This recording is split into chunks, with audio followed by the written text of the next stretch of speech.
expected some answer. I expected at least some response. Good afternoon, everybody. Yes. I thought it's better to hear your voice than not to hear it. So thank you for responding. Well, I guess you had a nice day, and I think you already said that, but I also had a nice day in my own way. I was in the court the whole day. Wow, our color is the most popular today. We are almost all the same. Then I see Kate as well, and Livio. We have similar, and Ikechi, very similar. Okay, welcome everyone. Those of you watching us on Facebook and on YouTube, we want to welcome you as well. Please go and share the message. Share the message. Are we on the third or second day? We are on the third day. We are on the third day right now. And so of the art of questioning, we're on the third day of the art of questioning. And I would like somebody to tell me why you feel that this topic, the questioning in general that we're addressing this week, why you feel is essential for the Renaissance and the reformation or transformation of Africa. Anybody want to argue that? Why is questioning? Why will questioning be essential to change a continent and a nation? Anybody wants to give explanation? Raise your hand and do it if you can. If not, then everybody will have to stand. And until you answer, you will not see it. Well, let's stand. That's it. I was not here all day, so you have to stand. Everybody have to stand. I'm sorry. That's what lack of reaction means. You've got to be upstart. That's why we're here to train. Part of the training is to be an upstart. If you are going to be holding back and you are laid back, you would never be able to change anything. You must always respond at the first instance. That is how you become a soldier of the Lord. So you answer on time, you sit on time. You don't answer on time, keep on standing. Okay, here we go. The art of questioning is very key to bring about change in our continent, because the reason our continent is dark they're called a dark continent today is because people are not asking questions. We're not challenging the status quo of things. We're not innovative. We're not creating things. So this question is so important, and it's a program that everyone needs to key into. Because for the development of our country, we need to activate in us the ability to ask questions. Because it's going to lead to what? It's going to lead to development. It's going to lead to research, innovation, and creativity. All right. But, you are answering the right way. Not the right way, but you are giving the right answers. But you are not answering the way I like. You are not building your answers on logic. Okay. But the way I expect you to answer is this. I said, how can questioning lead to...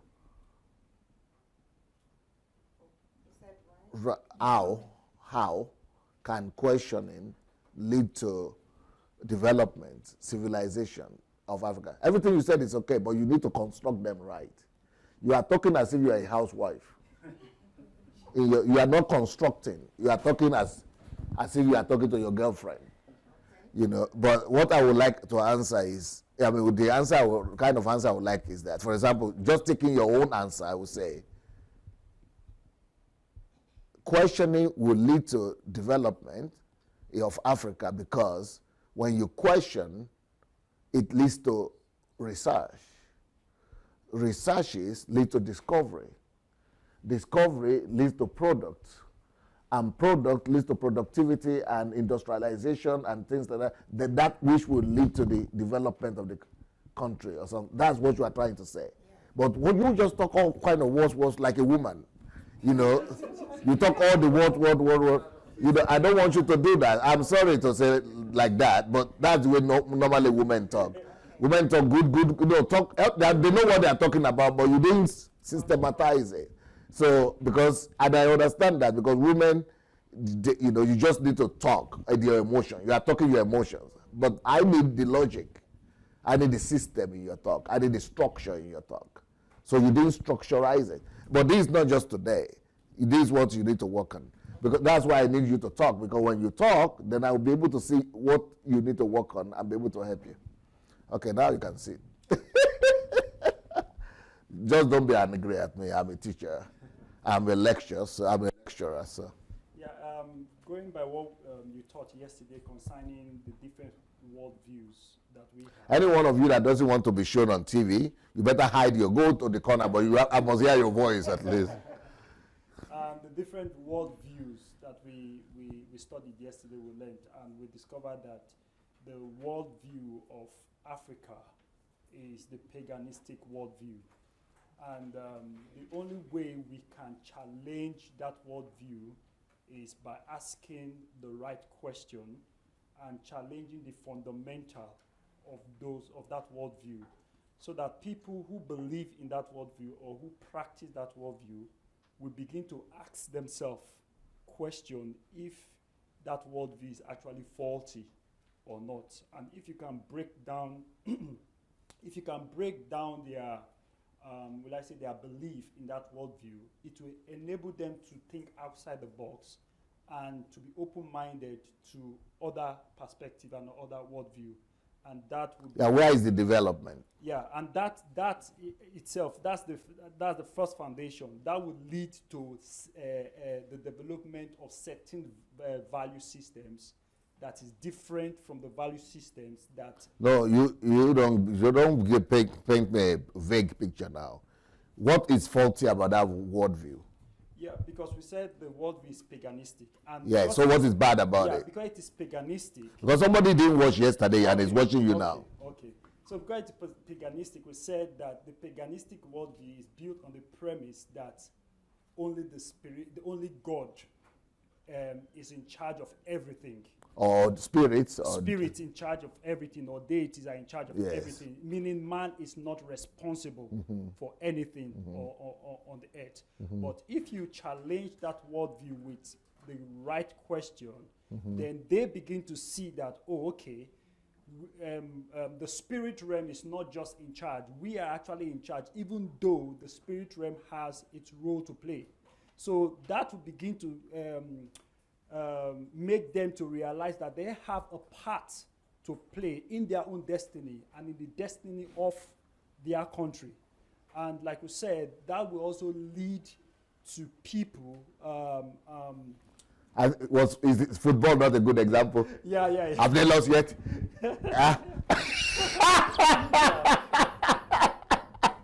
We were just talking about it 2 days ago, and they just confirmed what is it. So what is the essence of all those rejoicing when they have lost anyway? Exactly. You know, doesn't make sense. So, like going back to football now, I think you mentioned something after the first game. Somebody was walking through the camp of the different team. They saw some people strategizing, planning towards the next. And we are praying. And we're praying because that is the worldview that they have. But if you can break that worldview and get them to see that, yes, there's a place for prayer, but there's also a place for you to actually get down to the nitty-gritty, find out why did we lose the first match, what changes can we make to implement a better performance in the second match or in the third match. That will give them an idea of the right mindset to know that there's a part for them to play. And it will lead, like you said, questioning will begin to lead to people developing the right mindset, the right value system that will now help them to begin to develop not just themselves, but using the resources around them to do something better. Okay, because the most detrimental thing about the value system that we have right now is that man, if you are taking that aspect, there might be other things that are relations. For example, paganistic worldview say don't question God. You cannot question God. Okay, but you didn't mention that. So let's mention the one you mentioned, which is that the fact that men are not, God is responsible for everything. So because of that, men don't take responsibility for building the world around them, their environment, their nation. They are not constructing it. We are not built. Well, that's why you will not see cities like Europe in Africa, because we don't. It's a waste of time, because we are only here for to give birth to our own children and go. So we're not here to bring the kingdom of God to the earth. So if we could question that our mindset and be able to make them, like you said, to take responsibility for the world around them, that is development, because they will do research, they will take responsibility, and okay, so that is that. Okay, who is the next one? Who wants to? Rosa. Yeah. How the act of questioning will help to develop our continent. We need to change some basic things about our mindset in Africa. For example, our Christianity need to change. You can't just tell the people that prayer alone will change your situation without any effort, without any principles to tell them that. So will you go to Africa and challenge churches and believers that prayer alone will not change everything? At least I will start with my own family members, because that I'm already doing. Yeah, at least I will start with the closest people around me. What about if you go there and do a message or preach a message that says prayer is not the answer? Yeah, if I have the opportunity, I will certainly do that. If you do that, but are you going to be ready to be stoned as well? Actually, I will certainly do that, because I just started watching you this year in February, and for me, it's like I have wasted a lot of time. Yeah, everything I believe, I see it to be wrong. Yeah, so, and I want to extend that to other people. I've started with the people around me, all my friends in Belgium. And you acted already, even though there have been people who've been watching me before you, at least a year before you, but you came here before them. That's it. Which means you are a person of action. Yeah, for that one for sure. I like to take action immediately. Yeah. So, like I was saying, because you are picking on a very sensitive issue to Africans, prayer. No, but that is true, because that is something that in my personal life. So you mean if people pray for what God said they should do themselves, then it's like it's a waste of energy. Yes, you are wasting your time. But that's exactly the thing that the whole of our continent is doing. That is what I said. We need to change some of this mindset, because I used to be like that. I used to think that. But I don't know anybody who will go and champion that, to challenge prayers. I can do that if I really have the opportunity, truly, because we even have a song. We even have a song that is saying prayer is the key. Yeah, prayer is the key. Yes, the master prayer key. is the master key. Yeah, that's Jesus started with prayer and ended with prayer. Prayer is the master key. That one alone. Yeah, that's true. That one alone knocks out every other thing. That is true. And there are people that will just depend on praying without taking any action, and nothing happened. The worst thing is you pray for 1 year, 2 years, nothing happened, but we don't change the pattern. For me, that is what. They change the pattern. They go to the mountain now. No, you don't change action. You still keep praying. Yeah. When I say change the pattern, because they think that you have to pray more. Yeah. Yes, maybe they think that. Yeah, but I totally understand that, because I used to do like that. Yeah, I changed church too, because I think that maybe this church. Yeah. Because I think maybe this church is not the right place. Then I went to Bushiri Church. And then I noticed. You don't work out. In our language, Nigeria, they say you don't work out. So it means you have tried. No, but it's true, because I easily see that nothing changed. Then I want to find answers. Yeah. That's why I said I just started watching you in February or March, but the difference I've seen in my life, Amen. Especially on. Some people are asking who are from Belgium also, what part of Belgium are you from? Are you from Brussels? Ostende. The coast, the seaside. Okay. Yeah. Okay. So another thing we have to change is, basing on this topic, that asking questions will develop our country. Another thing we have to change is the superstition. To challenge the superstitions. Yeah, to develop our country, yeah.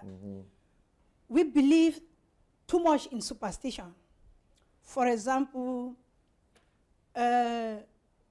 something happened because there is a spirit that is controlling it. From your village. Yeah, but you don't care to find out if that is true, that that spirit is actually responsible for that thing. And then the act of you not dare to talk to an elder or to ask questions to an elder, I also find that as, I don't know how to describe it, but it's a pity for some of us who grow in Africa. Because what my sister's son, who is just 6 years... So how is superstition holding back development? Because you can't ask questions, you just fix to what you know. What you know, you just stand on it and you accept it. Superstition is a taboo. Superstition is more connected with taboo. Yeah. So how is that holding back development? For example, if they said, like in my village, yeah, they believe that when something happens, you have to kill a chicken to make a sacrifice. But that is not the right answer to it. When something happens, you find out why did that happen. Okay, you do research. You have to, and first of all, you have to ask. This disease. You have to ask why did that happen, instead of believing that if we kill a chicken and make some blood something on the ground and talk to our ancestors, that problem will be solved. Okay. That is the belief they have, and that is superstition. So, but they do that and nothing changed. Yeah. Yeah, so for me, that's why I said, that belief. Like in my village, there is a bush, a forest, that you shouldn't go to. But if you, that forest, you could have gone there to bring development, you know, to build industries, you know. But everybody is afraid. If you go and build there, something bad will happen to you. Yes, some demons will cry at night. Affect you. Yeah. Actually, there are so many. No, you are giving a lot of points that I'm afraid they might not have anyone left. Just like the point I made about you being a kid, you don't dare to ask an elderly person a question. That, in my personal life, I see that as a pity. So how does that hold back development? That's what I want to say now. If living here in the Western world and growing and also bringing up children, the type of question they will ask me or ask us, my sister, they will think about ourselves. We say, Jesus, you don't dare to ask this to your elder back at home. How is that holding us back? Because you don't ask, you don't know, you can't advance, even in your personal life. So you can't, your knowledge is restricted.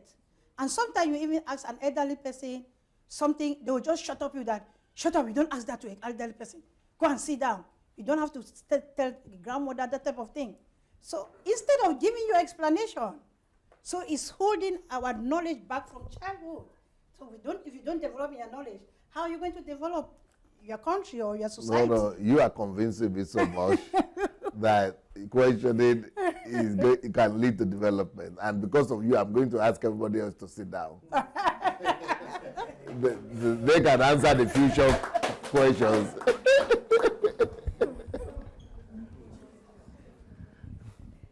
Only you have to work on the aptness, on the the quickness of standing up to answer.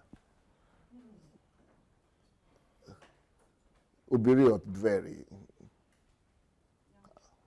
Okay. All right. So here we go. So we are going to the meat of this whole session, this was HMT. So the main question, the main topic of the HMT is the art of asking questions. Asking question when, how, why. My wife already taught you why asking questions. So we just deal with the art of asking question itself. So here we go, overview. Overview. The word question, which stems from the Latin word querere. Yeah, it's like from the English word query. Query, yeah, querere. To ask, to seek. Just as ancient heroes would go on a quest for gold, you are on a quest for meaning and understanding when you read. Questions make you an active participant in that process. You see, that's a very good analogy, that just like people in the ancient world were always in a quest for gold, that is the same way that questioning is like. It's like you are, in a quest for gold. That's a beneficial. It's like you are in a quest for gold. So that is why questioning will lead always to discovery. Just like you eventually discover, when you look for gold or treasure, you discover gold, you discover it.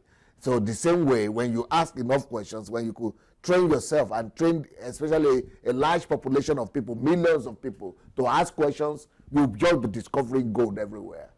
That is a beautiful thing.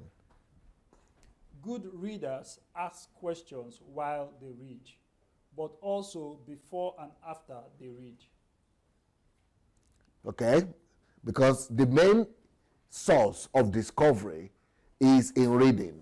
The main source of information and discovery and questions, when you question, you have to go and discover it. So where do you discover most of the time? It's either reading or in the laboratory or washing. But the whole thing is that, you do it, you ask questions before you go to read. It is questioning that will make you to go and read.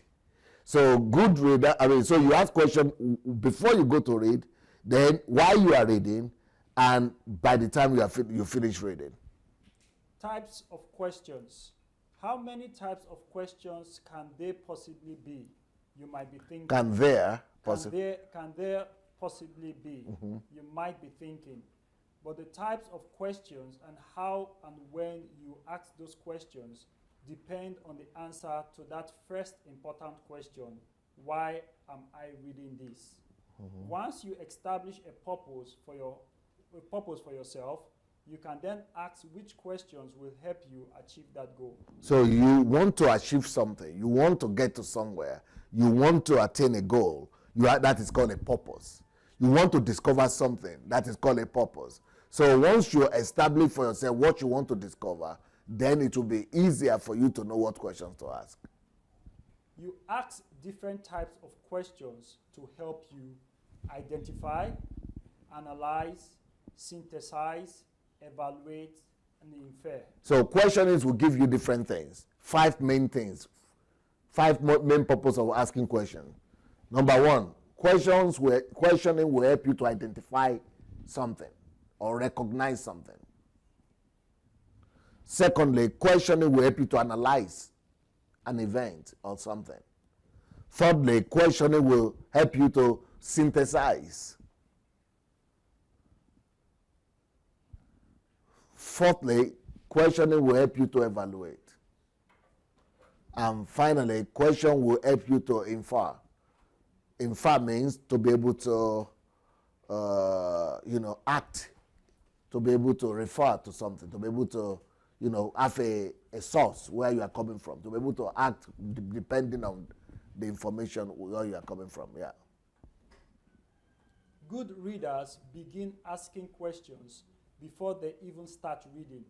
They ask questions before, during, after they read. Okay, I explained that just a while ago. They ask questions like, before.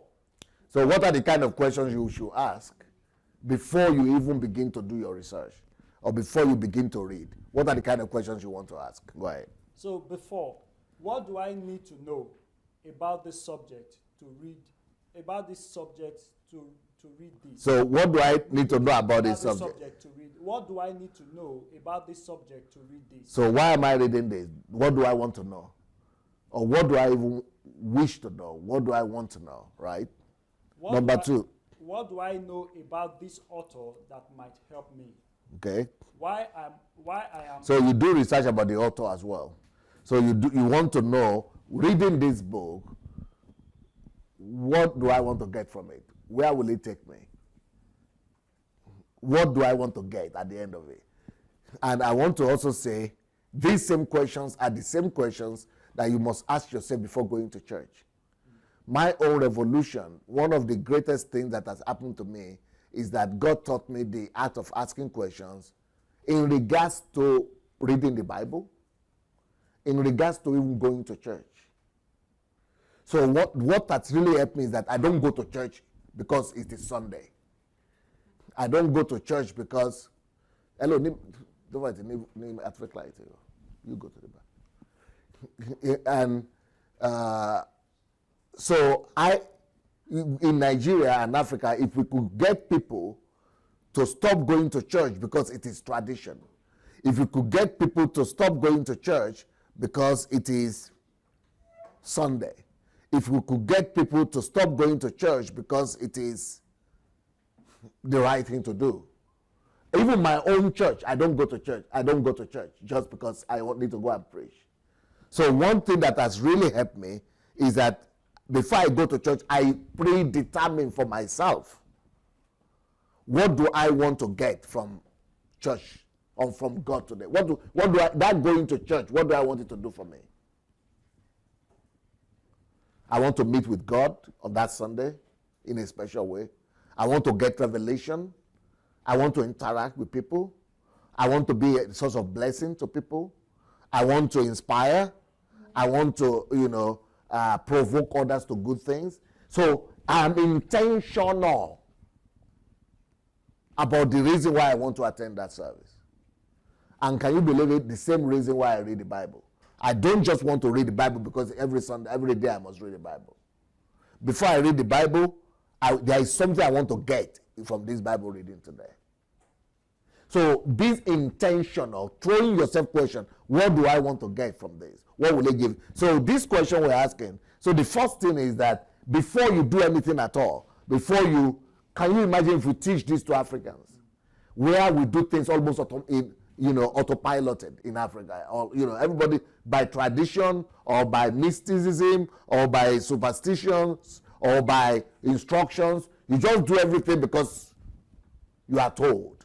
But instead of that, let's reverse it to questioning everything I do, to questioning everything that your parents tell you to do, to questioning everything that your pastor tells you to do, to questioning everything that the society has already established as the norms and tradition. So before you do anything, while you are doing the thing, and after you do it, always ask yourself, why am I doing this?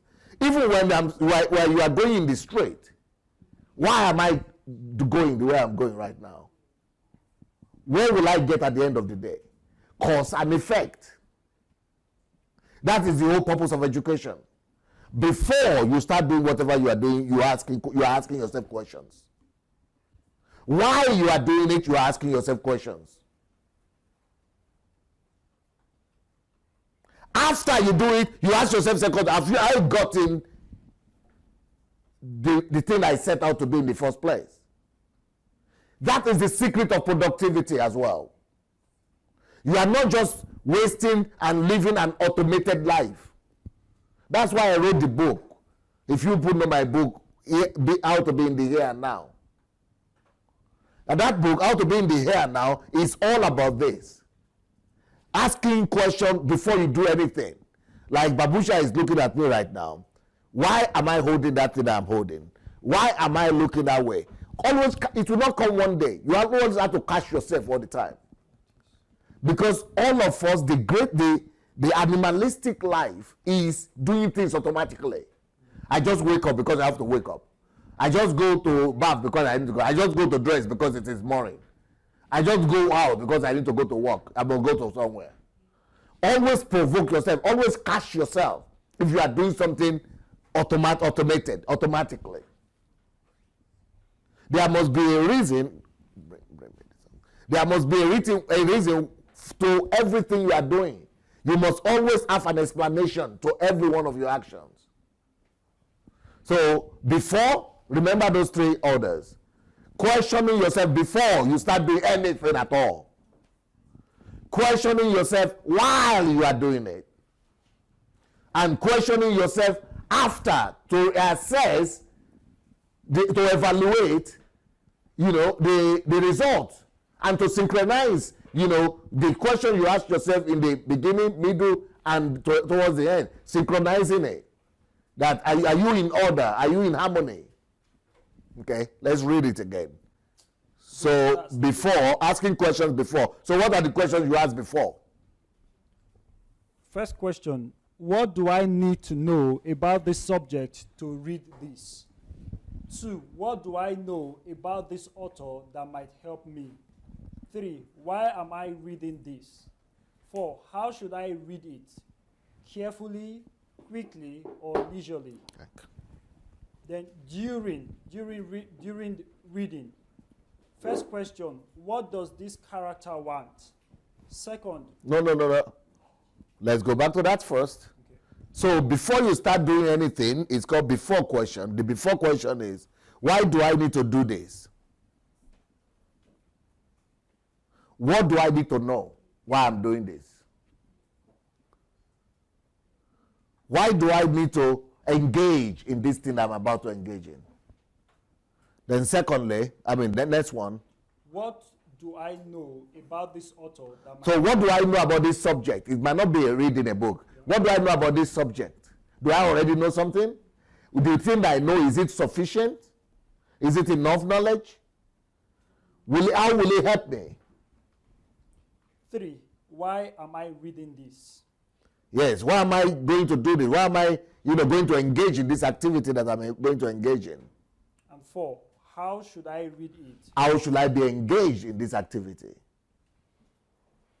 Can you imagine? Go ahead and see a worship session in African church. Somebody just stands up and say, praise time, God's time, or something. They say something like that. Praise time, worship time, or something. Some people are repeating. Hello, hallelujah. Everybody just stand up as if they are zombies. And you just keep on jumping and dancing. Yeah. Don't be animalistic like that. Find out from yourself why. Have you connected with God? Do you feel that that's exactly what you need to do right now, or you need to meditate, or you need to sit down and reflect, or you need to, go ahead and do something? Don't just be going to church and be doing everything the same way. For 20 years you've been going to church and praise and worship, word, and then in the beginning prayer, dance, go back home. And the same dead things. What have you gained from going to church to dance 30 minutes in the beginning, and then at the end, 1 hour, you sit down to listen to message, and what has changed? And you keep on doing the same thing. Question everything and know the purpose for it. Okay, so that is before you engage in anything. Either it's going to church or traveling or, vacationing. Mayo and Julie just came back from vacations. These are the kind of questions you needed to ask before, during, and after.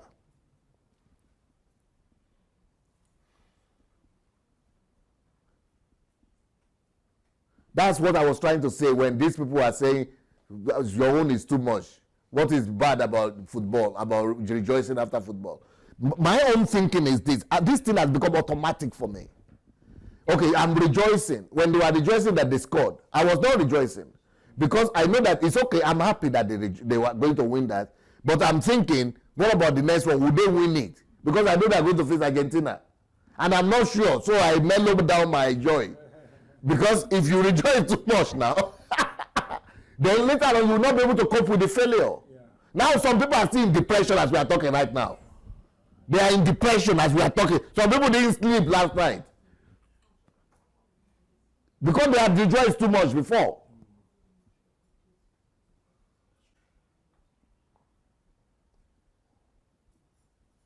So this rejoicing, where will it land me? Where will it land me?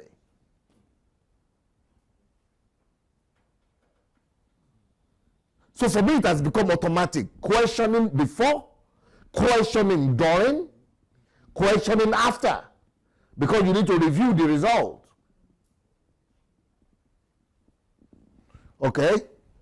So what are the questions we ask during? Yeah. 1, what does this character want? So this thing I'm reading about, what does it want from me? What are the demands? This church that I'm in right now, what is the benefit? What what is required of me? Or what do I require of this coming to church every Sunday? So when they tell you must come to church 3 times a week, you cannot answer that question. Send them packing. Send the pastor home. Let him go and be telling his wife and his relatives and mother-in-law to be coming every 3 times a week. But not you, because you couldn't answer those questions. So this whole process of dancing that I'm dancing, gyrating, what is it? Okay, after I sweat, apart from getting myself sweated and smelling, no, is it smelling? Oh, odoring from myself, but yeah. So what will I've danced last Sunday now. Even 1 year ago I danced. Every Sunday I be dancing like this. So what is this supposed to be doing to me in the spirit realm? Where is supposed to be the result? What is happening to me, to my environment? What is changing as a result of this my dance? If I don't see it, I would rather sit in the library. Because when I sit in the library, I see what changes. I would rather sit in the laboratory. Because when I sit in the laboratory, I see what is changing. Do you know that in Kiev here, where I am here right now, I have 45 services every Sunday. Today is what day? Wednesday. This Wednesday, as I'm sitting here now, in the next 1 hour or 2 hours, you have about 30 services going on. And I'm sitting here with you. I'm not going to, because I'm not interested anymore in the crowd, just to gather the crowd and boost my own ego that, oh, wow. I've preached. People have jumped on them. I'm not interested. I'm only interested in 1 or 2 that want to be transformed. I would rather sit here with you than gather crowd like that and just be entertaining. Oh, we had service today. Okay, you could say my gain is that I will do offering, but I'm not interested in offering. I'm interested in, if you people are coming to feel good, don't do it at my expense. You can do that at the expense of kino, or the expense of cinema, at the expense of circus, but don't use me as, I don't just want to spend my life making you feel good. I want to spend my life changing your life, transforming the world around me. So that's why I'm not going to church tonight or Sunday. I would rather be here. Or I would rather sit there by myself in the library with my books, writing another book. Because I see the product. I've finished 1 book with that Sunday that you are spending in church. I can show you a book for it. What can you show me? For that Sunday that you are there for 4 hours or 3 hours. Even for 1 month of going there. Or for 1 year itself. But I can show you what I produced by sitting at home. And you want to tell me that because I didn't show up on Sunday, that Jesus came to church, I was not there. Who told you that Jesus came to church? Jesus was with me here also. He's omnipresent. Because somebody was telling me the story that, okay, you didn't come to Sunday last Sunday. Maybe that was the day Jesus was supposed to come to bring your own answer, and then you were not there, so you didn't get it. Those are kids. Those are little children's tales. Those are tales for 2-year-old children. Tales. Skaska. What do you call it? Fables and fairy tales. Those are fairy tales. He came to church. You mean God needs to go to church? That is omnipresent already, needs to go to church. What are you telling me? Can you hear what I just said? Going to where? So? Where? Building? The God himself that has told you that he doesn't dwell in any building. This is what you are now telling me. You have been brainwashed. So they're equating with Father Christmas. You want to say something? Oh, you want to say? You just reduce God, and people don't question that. But I would rather go to the laboratory, work in the laboratory and discover something, bring a solution out. But if I go to church, which I do sometimes, but if I go to church, I must define for myself why I'm going to church. Personally, when I go to church, if you people notice, have you ever seen me preach in the church here, either on television or live? I always bring out people after I finish preaching to the stage. They must query what I've preached on. They must resonate. They must question it. They must come and tell me what they have gotten. That's why I left home. If I was not going to do that, I was not going to leave home. How can I just go, you sitting down, thousands of people sitting down, I finish and I go home. No feedback, no report, no. I mean, I'm not foolish. So whenever you see me in church, have you ever seen me doing that? Yes. Do you think it's because I'm going there for a purpose? So if I'm not going to be able to gauge and measure the result that I've just created by going to that church, I'm not going. I would rather add value to my own self and produce something to the whole wide world. Everything must be intentional.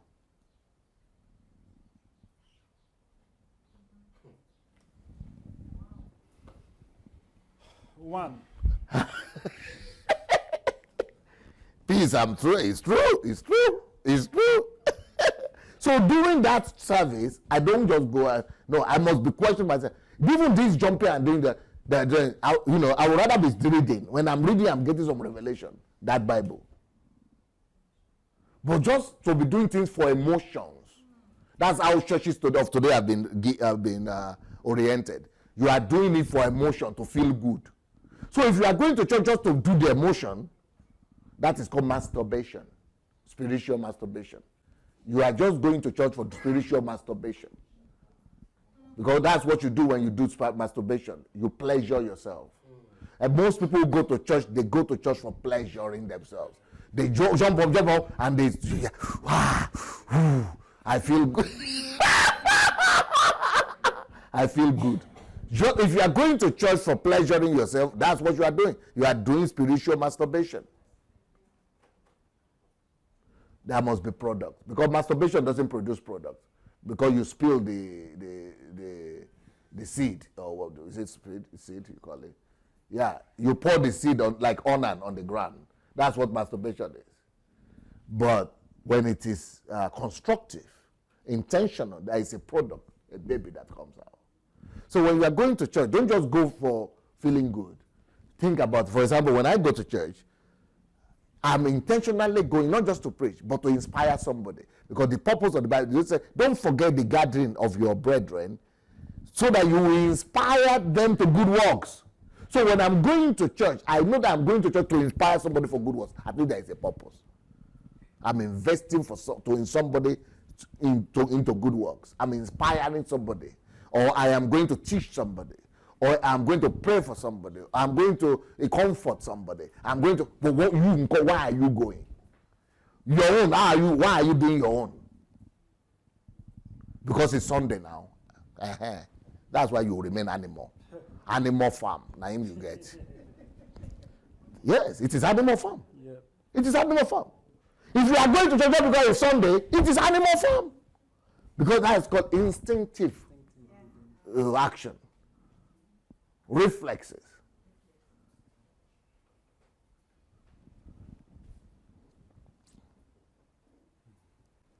So when you go to church, before you go, think about it. If you are going to sing to be a blessing to somebody, you know at least you are going there. But if you are going to sing because I belong to the choir master, choir, whatever, choir member, no, you must be intentional about it. Who am I blessing? Who is inspired? Who am I ministering to? Who am I touching? There, you know you are intentionally doing it, not automatically.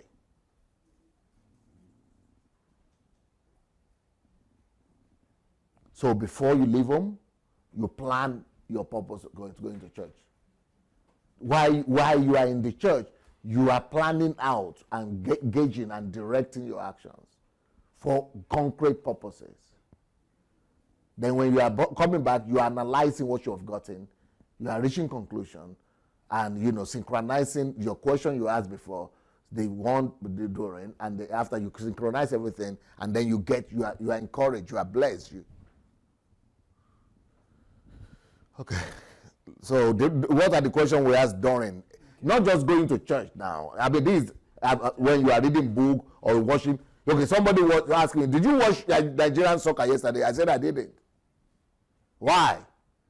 Because I don't want to go there and, first of all, waste 90 minutes. Number two, I know they might lose. Even though I was hoping for them to get to semi-final. That's my prayer for them, but they didn't. But I was thinking, if they lose, I'll go and be spoiling myself mood. I don't have time to spoil myself mood. But the mood that it worked to get. Now I have to go. The mood that I have to work to for it to be good. Now I have to just give it out like that for somebody to come and spoil it for me. But I don't have time. Let me go and do something that I know for sure will preserve my mood. At least don't go take am away. At least it will not spoil it. So it depends on your purpose. It's good for you if you watch it, if you are okay. But I have other things that will give me better things, get better mood. After I've not even watched the highlight. Maybe tomorrow. Maybe this week I will find time to watch the highlight.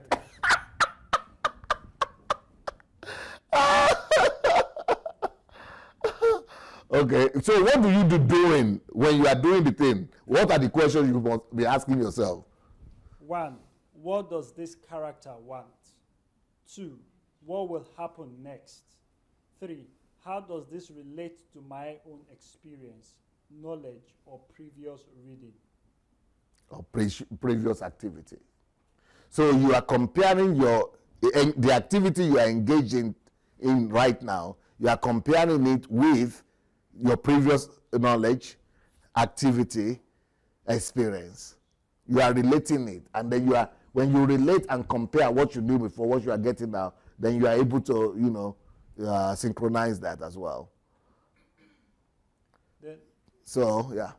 After that, then after your activity, after a particular activity. 1, how did the character change by the end of the story?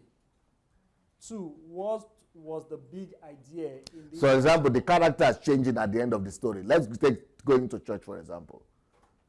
You are the character. The story is the activity, the church service. So how have this character, me, myself, changed after this event? So once you finish the church service, how have I changed? How have I become better?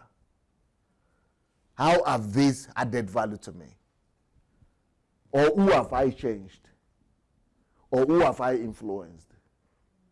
Who have I added to? What are the things I'm going to work on? What are the new ideas and new projects and new, innovative thoughts that have come to me?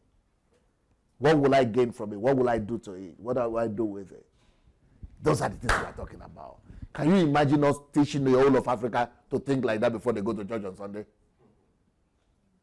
Wahala don't break. Crisis will hit the churches, the whole country. That will be a crisis. If everybody will begin to think before they go to church on Sunday, crisis will hit. But they don't want you to think. Yeah, go ahead. So after the whole event, what is the next question you ask yourself? How did the character change by the end of the story? 2, what was the big idea in this article? What was the big idea in that event that you participated in? That church you just gone to, what is the big idea you took away from there? Do you know why we are asking you the questions? Each time I came, I was asking, how was Pastor Dr. Success yesterday? What did you get? Because I want you to be intentional. Don't just say, oh, they put the program, I sat through it. That's not a feat. That's not victory. You must be having results that is gaugeable, that is measurable. I came here, the first question I said, how did Pastor Bosse do? What did you get from it?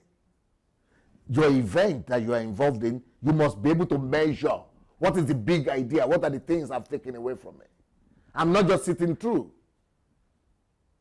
That has been intentional, but all these kind of questioning we are talking about, it doesn't involve other people. These 3 questions before, during, and after, is questioning yourself, your own activities, your own actions, your own motives, everything you do. Questioning must start with you. The act of questioning must start with you questioning yourself, your thought process, your activities, your engagements, what you are doing. So all these things doesn't, because when we talk about questioning, sometimes we are thinking about questioning other people or asking questions from people or questioning other people's motive or actions. No. This one questioning, it starts from you, with you.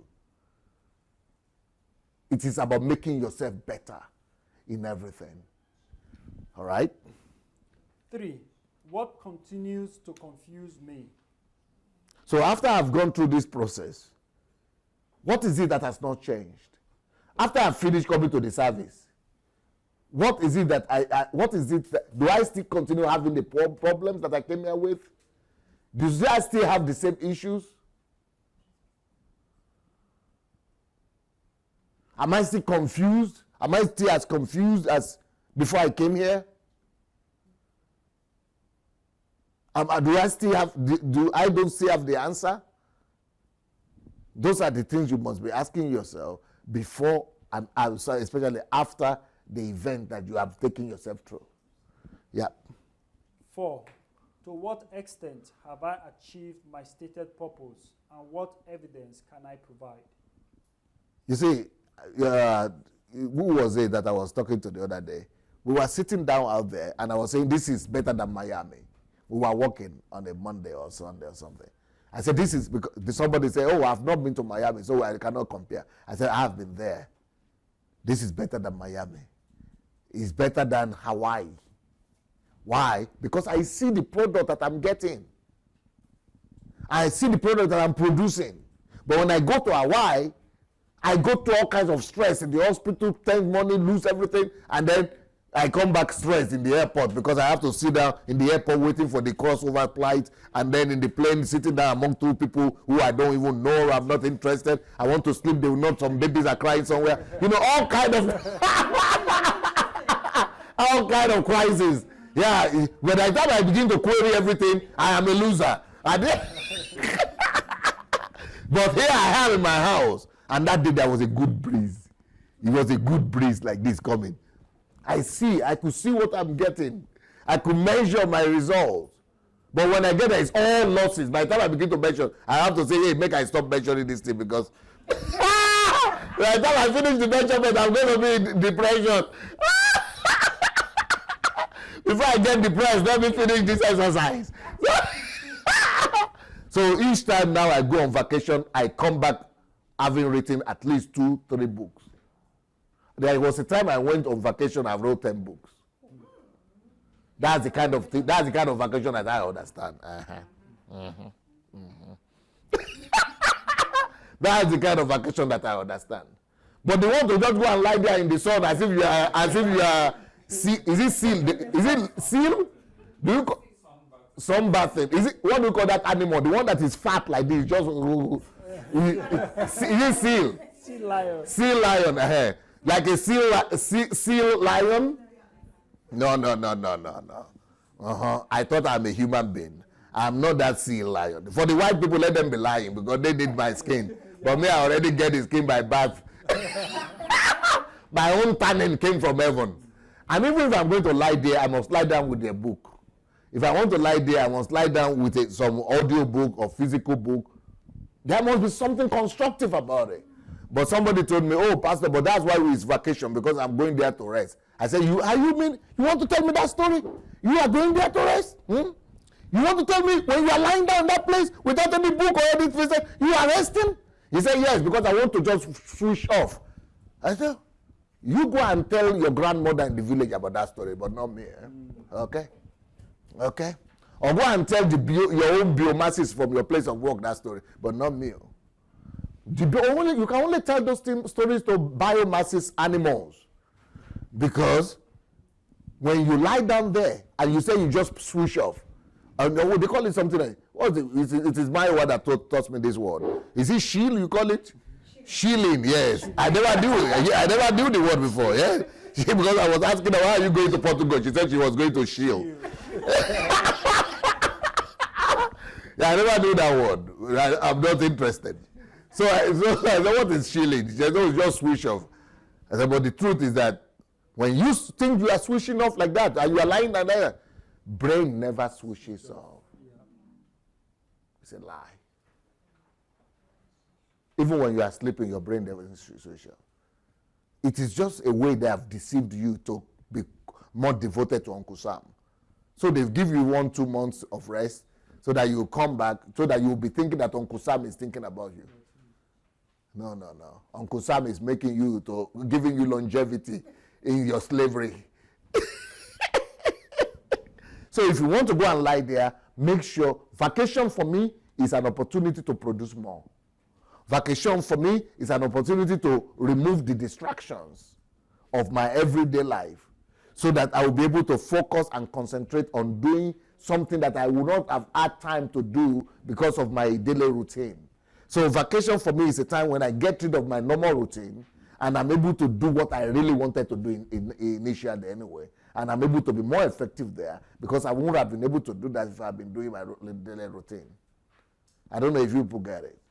So vacation time is supposed to be your most productive time. All right. So what are the other questions you ask yourself after you finish your activity? Have you read everything? Okay, good. So let's look at the Bible. What does the Bible say about this questioning? Yeah, Daniel chapter 7, verse 16. I came near to one of those who stood by and asked him the truth of all this. So he told me and made known to me the interpretation of these things. And that's one of the secrets of Daniel. If you read Daniel chapter 12, for example, you will see that he said he got to know by the books, right? And the reason he said he got to know by the books, you see what he said? He said he asked for interpretations. He's asking questions. That's why he got to know by the books. Because why was he reading the books? Because he had questions before the books. He was doing research through books. And that's how he was able to discover that 70 years was elapsed. And it was time, 40 years or 70 years was elapsed, and it was time for them to be out of that captivity in Babylon. So he started to claim freedom for his people because he had question, he had inquiry in his mind. So we all have to have questions before any activity, during the activity, and after the activity. Qualities. Creating and asking good questions takes time and practice. The clarity of your question depends entirely on the clarity of your answer depends entirely on the clarity of your question. Go through the following list of questions and using a score of 1 to 5, 1 equal to weak and 5 equal to excellent, evaluate the quality of these questions, be able to justify your scores. Okay, those questions are at the back. They are at the back of the teachings. So, I'm not going to give you those ones now. Before, you will see the questions at the back, okay? But let me give you the teaching so that you'll be able to understand the questions better. What are the criteria for good questions? So now I'm going to give you the criteria for good questions and for good questioning. Complete this sentence. A good question. Okay, we'll read that scripture later. How do you ask a question that not only appears intelligent, but also results in an answer that satisfies the knowledge you are seeking? There are two elements that you need to be concerned about in asking questions. Those elements are process and outcomes. Beautiful. Remember those two words. Process and outcomes. And if we want to change Africa, we must begin to be interested in processes. Africa is not big or is not good in processes and procedures. We are not even interested in procedures. We don't like procedures and processes. But that's why questioning is important. One of the great things that questioning will do for you is to teach you processes. How is this thing done? How do you do it? Where does it begin? Processes. Question will teach you and make us to be able to know process. For example, what do I mean that Africa is not? We are not good in processes. We want to use a car, but we don't want to build a car. We are not interested. We want to use a plane, but we don't want to build a plane. We don't know the process of building a plane. For example, if you go and I want to give you an assignment. Go and begin to examine everything that is happening in Africa. For example, somebody was they were rejoicing and they said,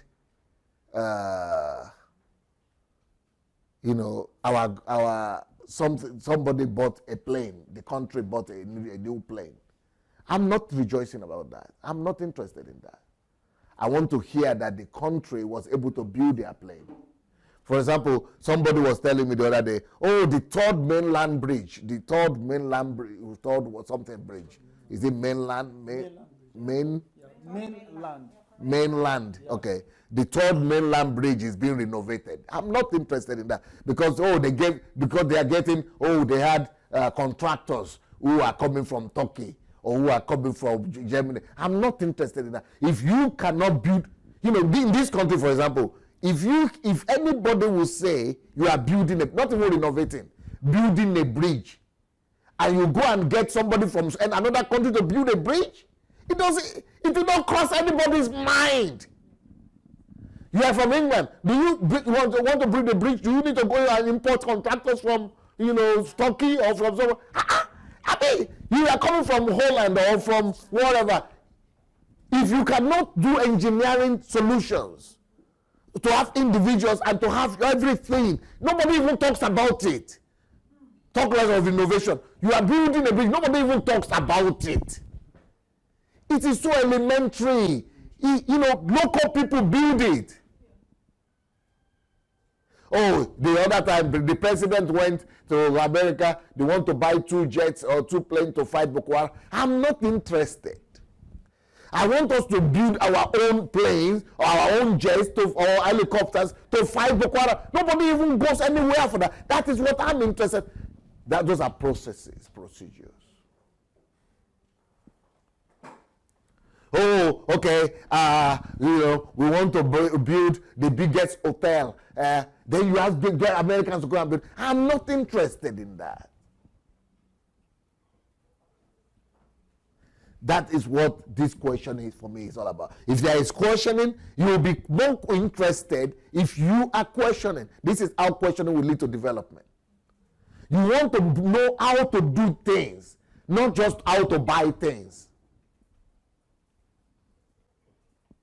Okay, for example, I was watching a TV, not a TV, but YouTube the other day.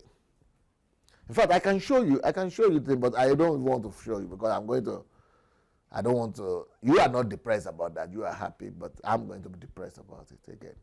So I don't want to. There is something that Nigeria they call, right now, is a big thing for Nigerians. It's a big talk, big deal. That big deal is breaking my heart. The big deal, this Lagos girl, not American lady, came from America and was doing reports, going by the beach and say, there is a big deal in Nigeria now, they call it Eco City or something. Eco Atlantic, yes, Eco Atlantic City. And it's a big place, huge. They are bringing water out, they are bringing sand out and, reclaiming land and reclaiming the ocean, the land from the ocean, and then building really ultra-modern city. That's what, and she is talking about, wow, one apartment is costing $900,000, £900,000, $1 million for an apartment. Wow, it's like New York, wow. But that doesn't impress me. Because everybody that is building that, they are coming from Norway, they are coming from, but here, they are reclaiming city like that here in this country that nobody knows about every day, and nobody comes from anywhere. This is the essence of education. Even me, myself, our own property that we have in the church there, we are reclaiming city. The land over there, the place we are going to build our church in. And it is just ordinary. We had competition, what do you call it? Bid. We had bid for like 100 companies who are ready to reclaim. But the whole of Nigeria had to go and get one. No country cannot reclaim, land to build a city. We have to award contract to this one country, that country to come and build.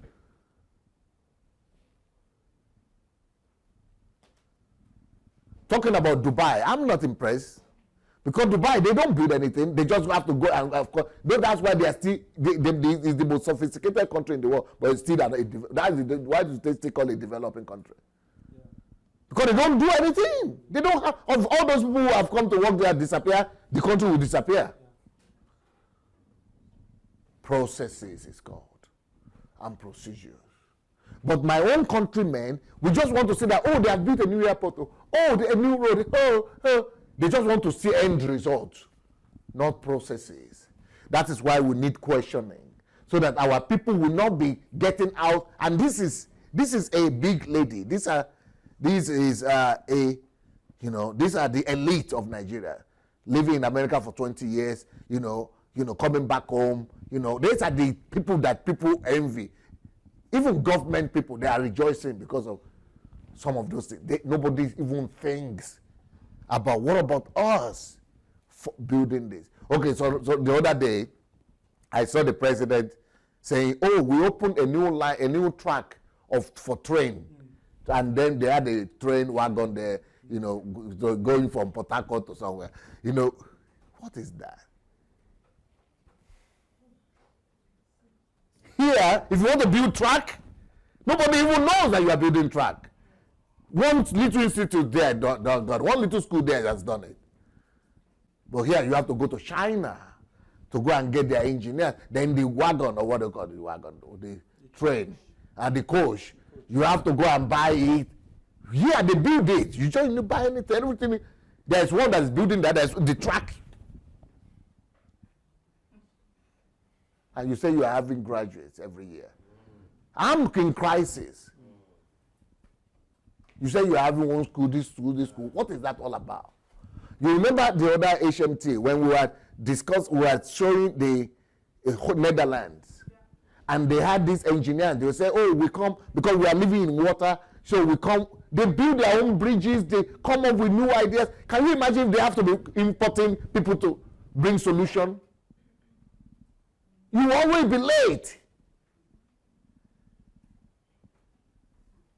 So the education we are having is not about procedures.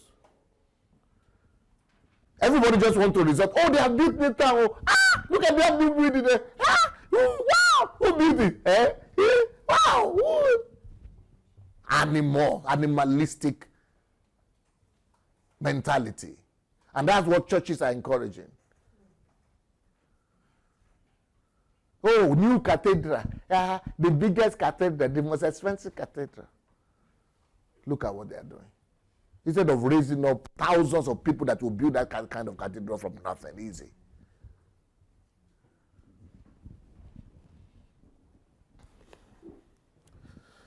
Okay, please. There are two elements in questioning that you're supposed to pay attention to. Questioning is supposed to teach you processes and outcomes. But you don't get outcomes before processes. Pakajiti, what? Processes and outcomes. Okay, let's go. The two sides of the process element is perspective questions. You see, what I was doing right now is showing you perspective questions. Instead of rejoicing, I am saying, but why are we not the one creating? Those are perspective questions I've just demonstrated to you right now. Then, evaluative questions. Evaluative question is now to sit down and say, okay, now that we want to build our own bridge, now let's go to Fatu or Lasu or Yabatek. Let's now see this process of building our own bridges, our own coaches, our own something. That is evaluative. So perspective question is, what about if we do it like this? We can get why don't we build our own something? Evaluative is, okay, now we are going to sit down from doing it, from building to doing this, from A to Z, this is all about the two sides to process questions. Okay? If this thing is too complex for you people, let me know. It's a bit complex, eh? Okay, go ahead. Go ahead. The outcome elements involve knowledge questions, action questions. So, when we are talking about outcome, there are two things, two main parts of questioning. One is process, one is outcome, result. So when it comes to processing, You want to raise a question about perspective, look at it from a new different perspective, then go through the process of doing it. I mean, how, you know, so that's what we just saw. That is, the two questions about processes are perspective question and evaluative question. Then the second thing, apart from process, is outcome. So when there are two elements to outcome too. Then the two elements of outcomes are, outcome are knowledge question. That is, if this is the outcome that we want a train. Okay, so what do we want? We want a train. A train from where? That will go from Lagos to Abuja. That is knowledge question. That's just question that just gives you knowledge, you know, answer. Then, but action questions are the questions that are oriented to what then should we do? What do we want to do? So one is just to know, one is to get to do. So that is in terms of results. Knowledge oriented questions and action oriented questions. But when it comes to processes, that is perspective questions and evaluative questions. That is more details. Process is what we should be encouraging, not answers, not results, not outcome. Outcome is easy, because as long as somebody else is doing the process. But processes is what we should really be interested in. I'm looking at Julia and I cannot stop thinking about Germany. And that's why they are winning. They sit down, plan everything out. Industry, machinery, processes. But in our culture, we just want to, just give me the result. Just give me. We have to change that order and emphasize and put more emphasis on processes in Africa. And it is only the act of questioning that will return us to processes instead of just outcome, outcome, outcome, outcome. In Nigeria, people just want to do results, just want to be rich. Just, it doesn't matter how. We should be more interested in the procedures rather than in the outcome. These things are very painful things to me. To you people, you might think that you are just in a classroom. But for me, I'm just explaining to you my pain. I'm not teaching you classroom. I'm just pouring my pain and tragedy to you people. But we are going to fix it. In my lifetime, before I die, I'm going to begin to do something about this. I want a whole group of people to begin to just engage themselves, just like Anu has done. That, because unfortunately, I know you missed yesterday's session on worldview. But just like Anu has done, that is, promoting values, and he has dedicated his life to just, teaching Nigeria value system, values. This is the same way I want to believe God, that God will raise up people who will take it upon themselves as their own lifetime calling to teach Africans questionings. And then I want to also believe God to raise up people who will teach Africans processes and procedures. Not just church. Going to church for 20 years, you don't hear anything about procedure and something. What kind of wasted life and destiny? All these people who have become born again for the last 30 years in Africa, they are a wasted generation.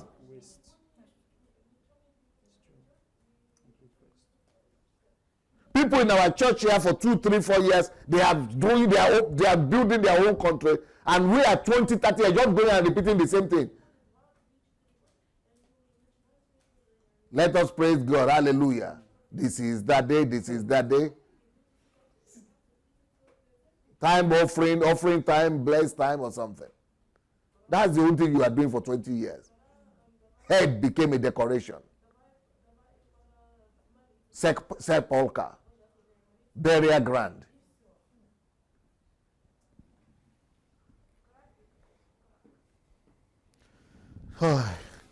The best questions involve both process and outcome elements. I never learn anything talking.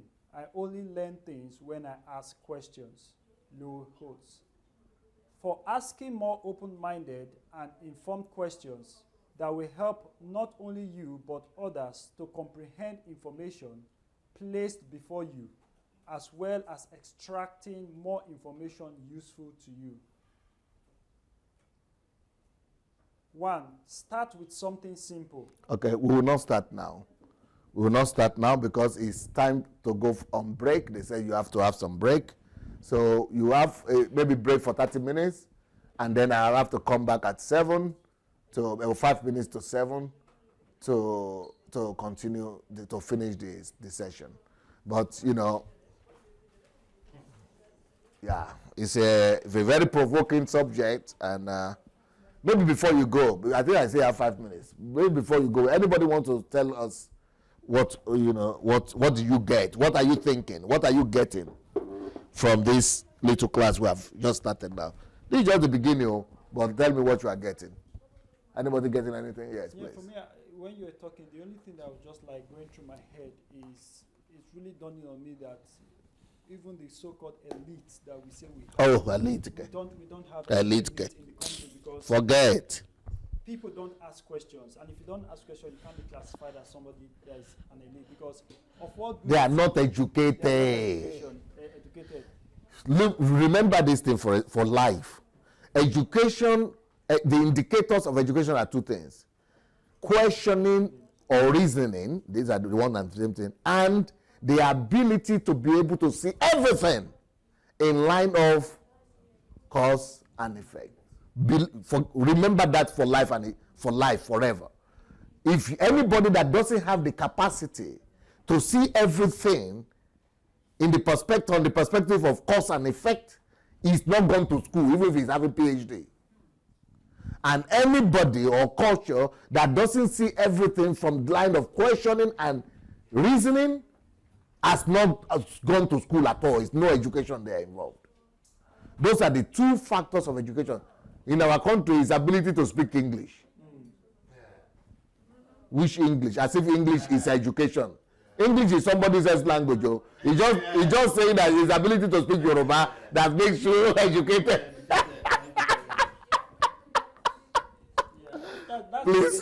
That's the basis of how we've come to classify education. And another thing is just having the paper certificate that you are called, recognized by a title. Because I was just going through my head that what good is it for a country that claims to produce engineers every year, and we cannot build a simple bridge? What good is a country that produces medical doctors every year? Boast of like high profile surgery, separation of like sesame, is it what they call it, sesame twin or whatever?